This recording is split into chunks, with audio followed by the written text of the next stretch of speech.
Hey, this thingamabout, and this truck driver recorded some terrifying howls at a rest stop up in the PNW. Have a listen.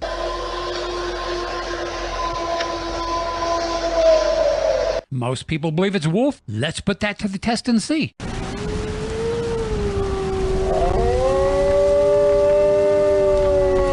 Now that for a fact is what two wolves howling sounds like.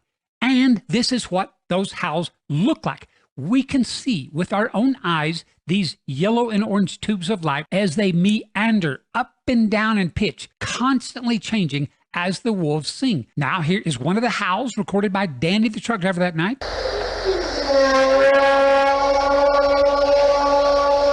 Big comparison time. Does the board straight sonic fingerprint on top match the bobbing and weaving sonic fingerprint of the wolves on the bottom? No, proving it's not a wolf. Nor does the top match any known species on the planet. Hey, this